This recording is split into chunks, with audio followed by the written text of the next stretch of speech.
This episode of the A.T.TIPSCAST is sponsored by the Practical and Fun Guide to Assistive Technology in Public Schools. Pirates, monsters, monkeys, and more keep you engaged as you learn tips, strategies, and insights that will help improve your assistive technology program. You can learn more about the book with the orange cover from the website www.isti.org/chew-AT. That's isti.org/chew-AT. And you can continue the experience online by connecting with other readers by liking the book on Facebook. Go to bit.ly/atbookfb. That's bit.ly/atbookfb and become part of the community that's having fun being practical. Welcome to the first episode of Season 6 of the A.T.TIPSCAST, exploring and investigating the implementation of assistive technology in public schools. I'm your host, Chris Bouguet. This is episode 101, recorded on September 4th, 2012. Welcome back, everyone.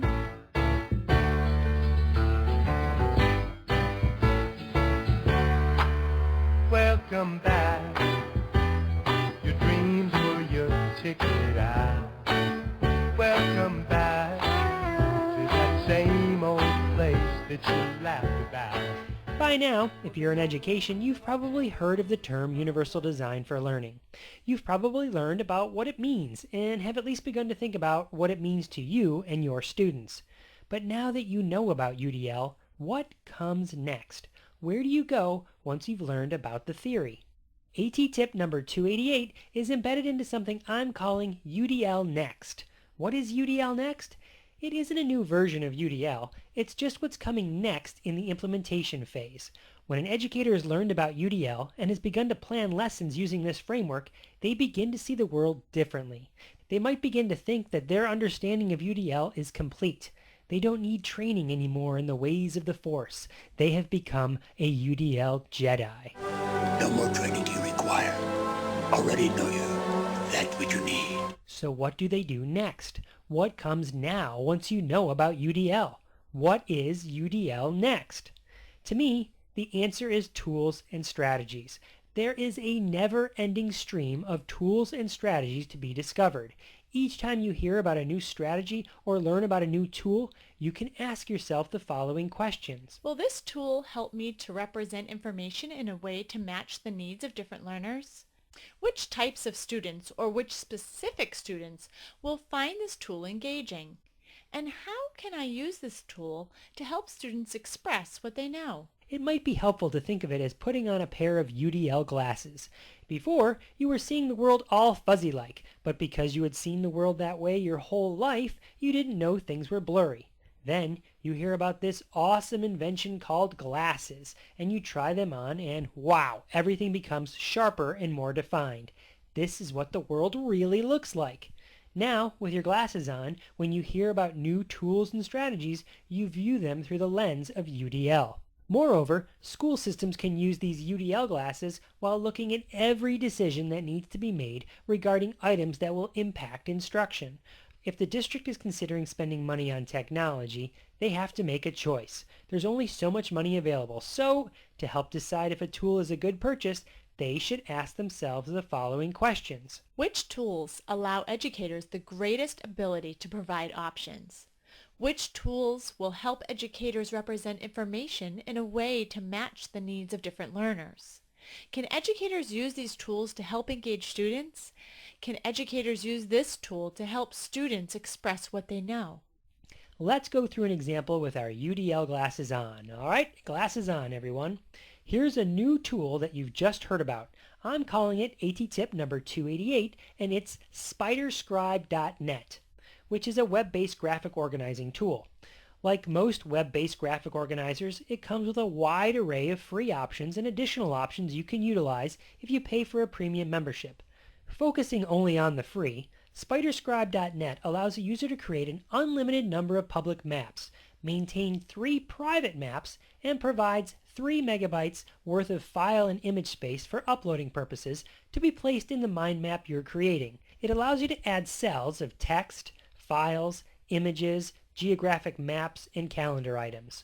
With our UDL glasses on, we explore this tool asking ourselves the UDL Next questions. Can this tool provide me with another way to represent information to students? In the case of SpiderScribe.net, it provides the educator with a new way to represent information visually, laying out maps in different arrays as necessary to make the content understandable.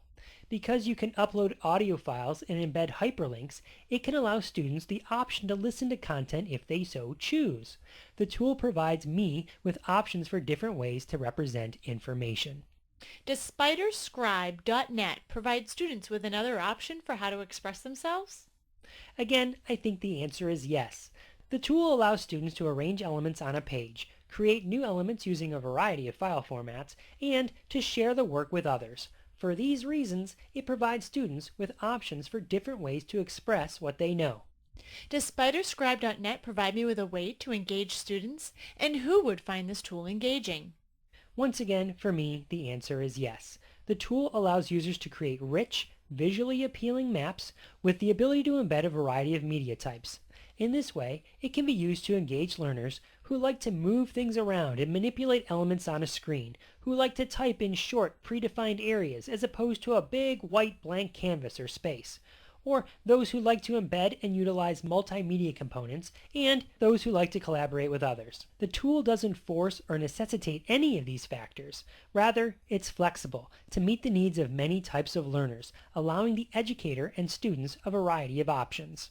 For any tool being considered, if the answer is yes to all of these questions, then the tool or strategy in question might be a good one to use. That's not to say there wouldn't be other criteria you'd consider, but by viewing the specifics of a tool through UDL glasses, we develop a good start at how to examine the effectiveness of a tool or strategy. So, what do your UDL glasses look like? Do they have bright stars on the frames? Do they have the letters UDL on them, like a set of New Year's Eve glasses? Or maybe they have deedly boppers sticking off the sides. Mine? Well, mine look like Neos from the Matrix. I don't know the future. I didn't come here to tell you how this is going to end. I came here to tell you how it's going to begin. Speaking of the Matrix, maybe it helps to think of it like taking the blue pill in the Matrix. Once you've swallowed the pill, you can never unsee the world as it truly exists.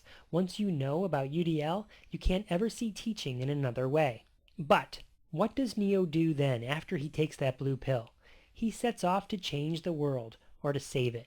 If you know about UDL, if you've swallowed the blue pill, then that should be your mission too. Set off to change the world. Set off to spread the word. Go off and do more good beyond your walls. What do Luke and Leia do after they defeat the Empire? Is the story over, or is there more good they can do? Okay, I'm mixing movies there, but you get the idea. You know about UDL. You have a process to evaluate tools and strategies at your disposal. You have a way to evaluate new tools and strategies that you hear about. You have a process for how to view every decision in education, and now you have a responsibility to tell others. I'm going to show them a world. A world without rules and controls, without borders or boundaries. A world where anything is possible. Where we go from there is a choice I leave to you. I created a SpiderScribe.net web example featuring some of the elements mentioned in this episode. You can check it out over at bit.ly/UDLNextSpiderScribe. That's bit.ly/UDLNextSpiderScribe. You'll notice in that map that I mentioned that Beth Poss and I will be presenting a 2-day pre-conference down at ATIA in Orlando, Florida on January 29th and January 30th called Mission Possible, Proliferating a Culture of Universal Design for Learning. Registration is now open, so you can read all about it and sign up over at bit.ly/missionatia. That's bit.ly/missionatia, and that's all lowercase. Remember, you can sign up for each day separately, but we'd love to have you there for both days. Also, I wanted to let you know that I'll be the facilitator for a 6-week online course about Universal Design for Learning available from the International Society for Technology and Education. If you're interested in learning more about UDL, or if you know someone interested in learning more about UDL, the information about the course can be found at bit.ly/UDL bit.ly/UDL course. You gotta get on that one soon because it starts September 10th. Also, as luck would have it, as I was putting this episode together, Paul Hamilton, an educator working in British Columbia, wrote me on Twitter to let me know about his new UDL resource called, it's called Udl Resource, which you can find over at, udlresource.com. That's udlresource.com. The site is extremely well organized with information on UDL and engaging tools that can be used to represent information in a variety of ways and options for students to express what they know. In fact, it's so good, I'm calling it A.T.TIP number 289. I'll have a link to it along with everything else I've mentioned in this episode over at the blog A.T.TIPSCAST.com. Finally, in an episode titled Udl Next, I thought it might be fitting to explain what's next for me. When I first started doing the A.T.TIPScast back in 2007, I had quite a bit more time than I do now. Specifically, my family was younger, smaller, and slept way more frequently. It was relatively easy to slam out some work on an A.T.TIPScast episode during weekend nap times and 1 or 2 nights a week while the rest of the household slumbered. Now, my family is growing up a bit, and weekend nap times are quickly fading away. On many days, we attempt to convert nap time into quiet time, where everyone goes off to do their own things. But as I look at my 7-year-old son staring at me, asking me to play with him, I can't shake the feeling that these moments won't be coming back. I want to soak them up while they're here. On the other hand, I still thoroughly enjoy putting the A.T.TIPScast together.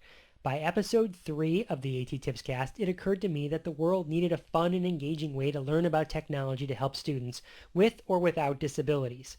I've tried to include fictional stories, audio dramas, sound effects, analogies, and some really hokey corndoggish jokes because my hope was that those methods would be engaging ways to make things stick.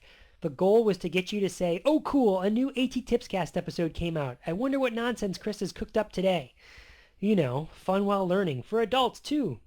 Just because you're a professional doesn't mean you can't have fun, right? All of that makes doing the A.T.TIPScast a lot of fun for me, and I can't see myself giving it up anytime soon. But I can see myself slowing down a bit. I plan to have 20 episodes per season of the A.T.TIPScast, and I hit that mark each year. Some seasons even had a few special episodes thrown in. But with my kids growing older, I don't think I'm going to be able to maintain that pace into future seasons. I might have to cut back a touch. So, what's next for me? Well, definitely more episodes of the A.T.TIPScast, I promise you that, but there'll also be more time with my wife and family, just as it should be. So until next time, may all your interventions be inclusive, and may all your strategies be supportive.